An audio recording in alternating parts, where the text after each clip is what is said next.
IBA grads, gateway to your desired future. अस्सलाम वालेकुम। अच्छा जी, तो बहुत सारे बच्चे हमसे ये कहते हैं कि IBACS का जो टेस्ट होता है उसका सिलेबस किन चीज़ों से मिलके बनता है। तो हमने सोचा आज इस पे बात की जाए। IBACS और इको मैथ का जो टेस्ट है उसको दो हिस्सों में तोड़ लें, इंग्लिश और मैथ। तो इंग्लिश तो तकरीबन पूरी BBA वाली आती है, वही वोकैब है, वही short reading comprehension, long reading comprehension, grammar और जितनी भी इंग्लिश की चीज़ें हैं वो सारी की सारी BBA वाली रेप्लिकेट हो जाती हैं CS वाले टेस्ट में। लेकिन अगर मैं मैथ के टेस्ट की बात करूं तो मैथ के टेस्ट को आप दो हिस्सों में तोड़ेंगे।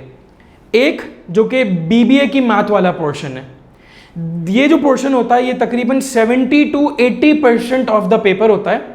BBA के जितने कॉन्सेप्ट्स हैं, जितने चैप्टर्स हैं, algebra, surds and indices, word problem के अंदर सारे कॉन्सेप्ट्स, मिसलेनियस, IQ क्वेश्चंस, ये सारे क्वेश्चंस को अगर मैं थोड़ा सा डिफ़िकल्ट कर दूं, थोड़ा सा कॉम्प्रिहेंसिव कर दूं, इनफैक्ट अगर मैं इसको थोड़ा सा थोड़ा ट्रिकी कर दूं, तो वो सारे के सारे क्वेश्चंस CS के मैथ में आते हैं। और CS का जो दूसरा पोर्शन है 20% वाला पोर्शन, वो है एडवांस मैथ वाला पोर्शन। अब एडवांस मैथ में हमारे पास क्या क्या है? एडवांस मैथ में अगर मैं पिछले 3 साल को देखूं, 2018, 19, 20 में कोविड की वजह से कोई भी पेपर नहीं हुआ था, और 21, अगर इन पेपर्स को मैं देखूं तो सबसे पहले मोस्ट इंपॉर्टेंट है ट्रिग्नोमेट्री, उसके बाद we have a bit of matrices, we have conics parabola, hyperbola और इलिप्स से मिलके बनता है।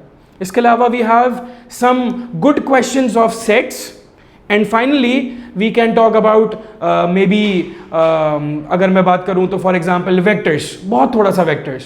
लेकिन अगर मैं ऑल टुगेदर देखूं तो ट्रिग्नोमेट्री थोड़ी ज़्यादा डोमिनेट करती है। अगर आप IB की वेबसाइट पे जाएंगे, 2018 के दोनों पेपर्स डले हुए, सैम्पल पेपर 13 और 14, तो उसमें ट्रिग्नोमेट्री और एक आधा सवाल मैट्रिसेस का था जो कि पूरे पेपर में एक्स्ट्रा आया था BBA से हटकर।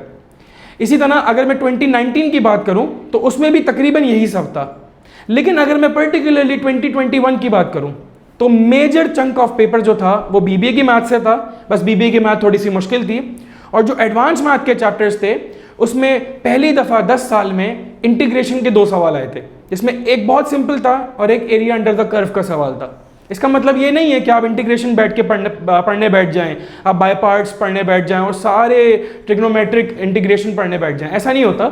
आपको अपना BBA वाला कंटेंट पूरा 100% सॉलिड रखना है, और जो एडवांस मैथ के चैप्टर्स हैं, जो सबसे मशहूर चैप्टर्स हैं, आप बस उनको करें।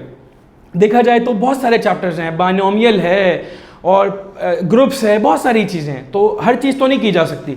लेकिन जो चीज़ें हमें पता है, जो चीज़ें रेगुलर बेसिस पर आती हैं, उनको रखें, उनको अच्छा रखें, एंड इंशाल्लाह you will be good to go. Best of luck to all those who will be appearing for IBACS। अस्सलाम वालेकुम।